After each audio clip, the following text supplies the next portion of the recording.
Hey everybody, and welcome to this afternoon. Yeah, it is this afternoon. A Facebook Live that I'm going to do today. So we're going to probably be online every day this week. And today, what I wanted to talk to you about is a question that I get all the time when I survey my members, when new people come into the group, conversations that I have. People are always, and it's probably one of the more common ones. People are always looking for ways to quote strengthen the rear end, the back end, or improve that in some way. And I wanted to talk about that in a general picture because I think that statement has become somewhat of a catch-all. It's kind of like canned responses. When you go to the bank and or you meet somebody somewhere and you say, hey, how are you doing? They say, you're fine. Well, there is no thought. They could be fine or they might not be fine, but they just say fine. And so I do find that people say they want to improve the rear end of their dog, but they really don't know what they actually want to do. Now, the first thing that I want to say is if that happens to be you, or if you know someone that's like that, or you've heard it, the challenge with that is when you start focusing on a particular area, on one part of the movement of the whole dog, you actually are not seeing the whole picture, not seeing potentially what the real problem is or what the real challenge is. Because what happens in the movement in dogs is typically the thing that we see, whether it something tells us it feels off or we see that it isn't working as well. It's typically because what you're seeing is the secondary or the tertiary, the third symptom. You're actually not seeing the primary cause of that. So I'll give you a great example of that. Moment has, and you see him in all my videos and stuff like that, but he has a tendency to, his back roaches up every once in a while. And I know what that is because he jams his T9 and 10. He's a very high energy, and he jams, but he also wears a harness.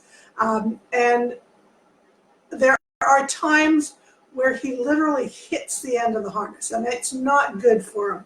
And I don't like seeing that, but sometimes it happens, and I know that fiddles stuff up. But over his life, he's always had a scenario where every once in a while he'll get a little skip in the rear leg, or he'll get a little bit tight in the back. That's not where the problem is starting. The problem is starting up in here. And I know that because I've worked with the rehabs and so on. So that's the one thing. Now let me give you another example. If you happen to be someone who has their dogs jumping and you're thinking, okay, I want to do agility, I need to improve their jumping, et cetera, so I need to focus on the back end. Well, the majority of injuries in agility happen on the front end because there's enough power back there that when you have a weak front end, it can't handle the landing. It can't handle the turns. And that could be the same thing if you're throwing a tennis ball for your dog, whether you're throwing a stick for your dog, whether your dog is running around at the dog park and it happens to be muddy, wet, slippery, sandy, dry, dead grass, any of those things where they lose their footing and it goes underneath. It isn't that you need more power and more strength back there. It's that you need more togetherness in the front end to be able to handle that. Because you can't always guarantee that they're going to take off correctly in balance. And taking off or running or slipping or anything is going to translate forward. So that's the one thing I want you to think about is, are you actually looking to improve that because you know that is where the weakness is, or are you looking to improve that because you think that's where you should be? Now that doesn't mean you shouldn't, but I just want you to think about that. Now, the other things that might be happening is you might be getting stiffness You might be getting from anything. It could be from overwork. It could be as they age. You might be having the onset of arthritis, or you're aware that the dog has arthritis, or the dog might simply be out of alignment, like in their spine. They might be out of alignment. So all those things, when you start looking and focus only back there, you're not looking at the other pieces that could be compensating. Because it's like us. If we have anything going on in our body, invariably, it turns into a limp. It just does. That's what happens. So what I really want you to think about when you're thinking, I need to be looking at the rear end of my dog, is, are you looking to balance it? Are you looking at your dog? If you got your hands on your dog, have you done some muscle measurements? Are you looking to balance right to left? Because they should be pretty symmetric. Whether they're great or not, they should be symmetric. And that'll give you a place to start.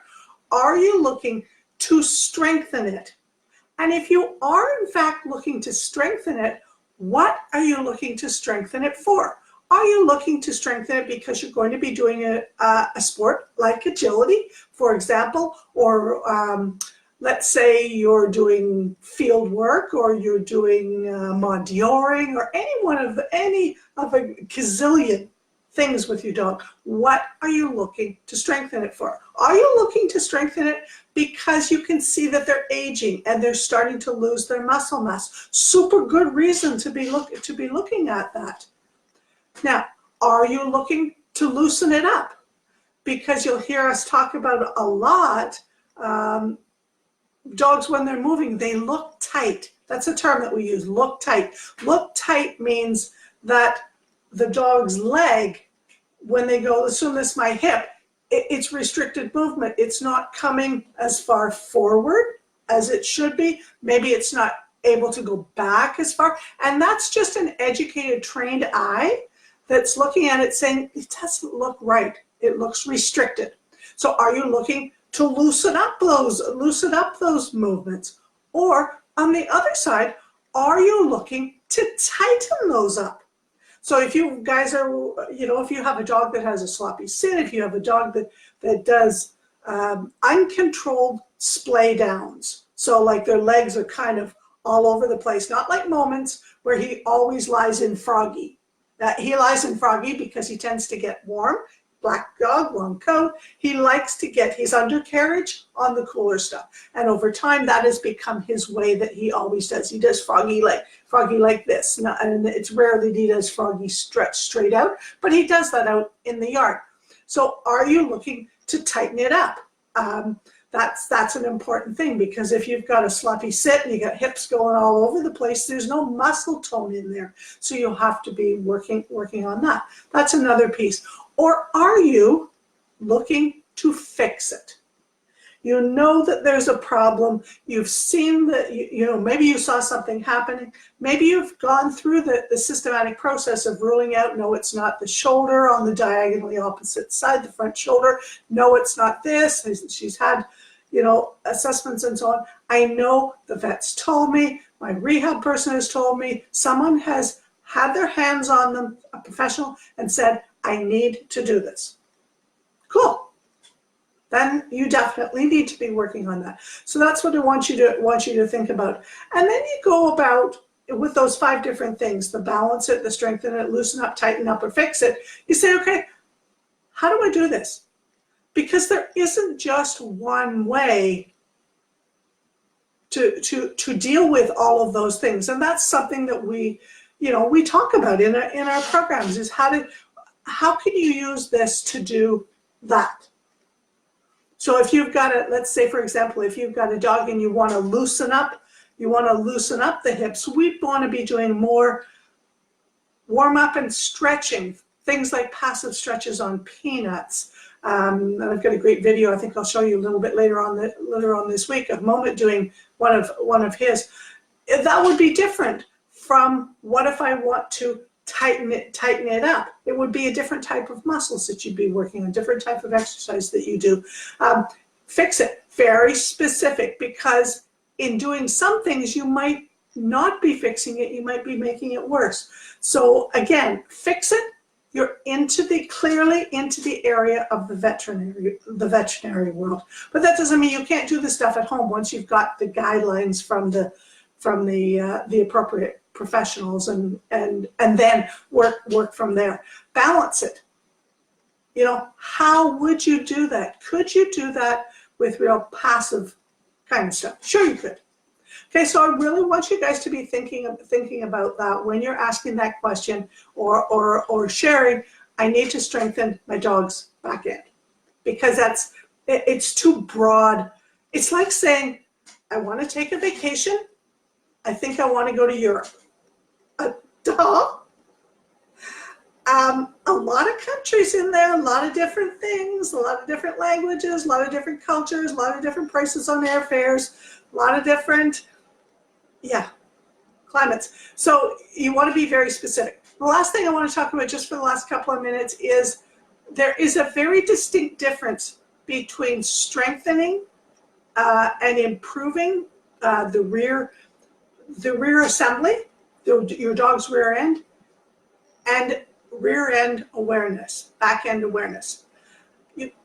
If you've followed me for any length of time, you will absolutely know that I do not believe that dogs are born without rear end awareness. I hear this all the time. My dog doesn't know he has a back end. Well, damn sure he does.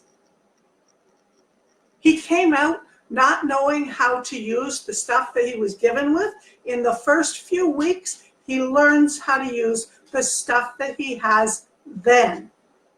And as he grows, he learns how to use each little piece. It's like, and I've used this example before. I have a 10-year-old granddaughter, and every time she went through a height burst, because she tended not to go in little wee bits, she kind of went in 2 inches by 3 inches, is that she would start tripping. And she's very athletic. She's very physically awesome, but she would just start tripping, and that's because the change in the body meant that she had to reprogram her brain to figure out how to use the new setup. And that's the way I believe dogs are as well. And it's proven in the many years that I've had dogs.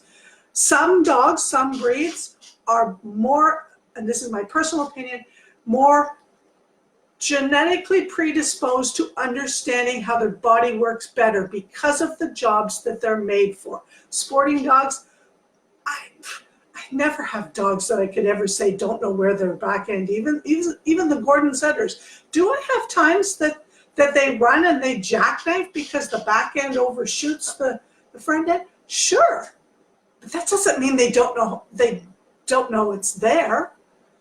They just misgauged the power that it would generate and the force that they would need to stop, and it jackknifed just like a truck. So all those pieces, understanding that rear end awareness, I don't really believe in rear end awareness. I believe in teaching, as we do in our programs, how to teach the dog to use it more efficiently for things that we want them to do. If we're out hiking and they need to step back onto a rock, they'll figure it out on the spot.